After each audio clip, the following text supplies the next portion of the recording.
Shalom, selamat pagi.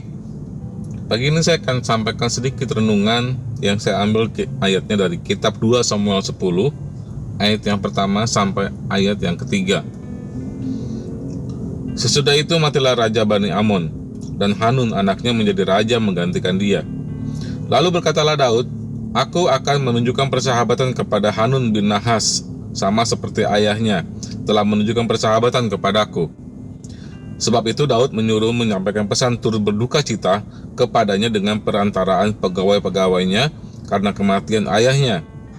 Tetapi ketika pegawai-pegawai Daud sampai ke negeri Bani Amon itu, berkatalah pemuka-pemuka Bani Amon itu kepada Hanun, tuan mereka, "Apakah menurut anggapanmu Daud hendak menghormati ayahmu karena ia telah mengutus kepadamu orang-orang yang menyampaikan pesan turut berduka cita? Bukankah dengan maksud untuk menyelidik kota ini, untuk mengintainya dan menghancurkannya?" Maka Daud mengutus pegawai-pegawainya itu kepadamu. Dari bacaan ini saya mengambil judul untuk renungan ini adalah berprasangka buruk. Bapak Ibu, saudara-saudara, apakah dalam keseharian ini kita juga seringkali berprasangka buruk, atau mungkin kadang-kadang kita berprasangka buruk? Prasangka buruk bisa menimbulkan kerugian buat kita, kerugian juga buat hubungan kita dengan orang lain. Terlebih-lebih kalau kita berprasangka buruk kepada Tuhan. Berprasangka buruk kepada sesama kita pun itu akan sangat menimbulkan kerugian hubungan. Kita sudah mulai menilai orang menurut apa yang menjadi pemikiran diri kita sendiri.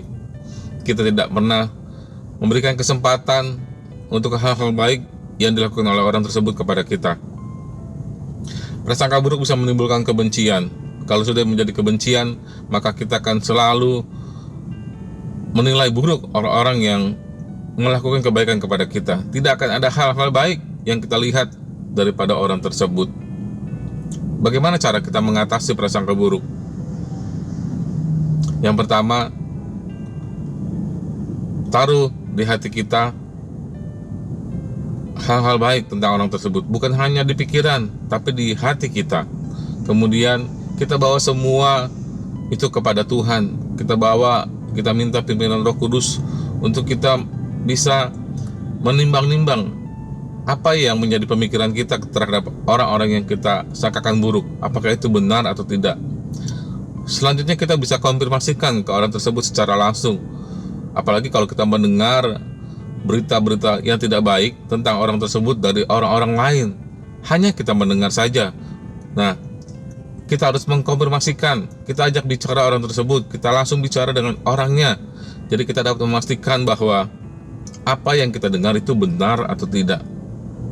Jangan pernah kita menghakimi orang lain, karena firman Tuhan juga bilang kalau kita menghakimi orang lain, maka hal-hal yang kita buat menjadi penghakiman atas orang tersebut akan juga menjadi alat untuk menghakimi diri kita sendiri.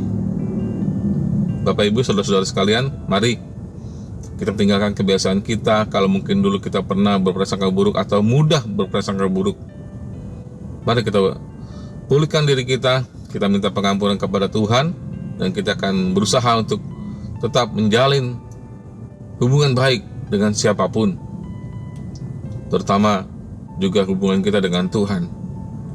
Terima kasih, mari kita berdoa. Bapa dalam surga, Tuhan Yesus Roh Kudus, terima kasih Tuhan. Ampuni kami Bapa kalau kami suka berprasangka buruk kepada sesama kami, atau mungkin juga kami pernah berprasangka buruk kepadamu Tuhan, atas segala doa-doa kami yang belum terjawab, atas segala kehidupan kami yang mungkin buat kami ada hal-hal yang tidak baik yang kami alami. Tuhan, kami percaya apabila kami bisa berprasangka baik kepada sesama kami, apalagi kami juga berprasangka baik kepada Tuhan mengenai rencana hidup kami di masa depan, kami percaya Tuhan akan selalu senantiasa menyertai kami, memelihara kami Tuhan, memelihara hubungan kami dengan sesama kami juga. Terima kasih Bapa, terima kasih Tuhan Yesus, terima kasih Roh Kudus. Dalam nama Tuhan Yesus Kristus kami berdoa. Amin. Shalom, Tuhan Yesus memberkati kita semuanya.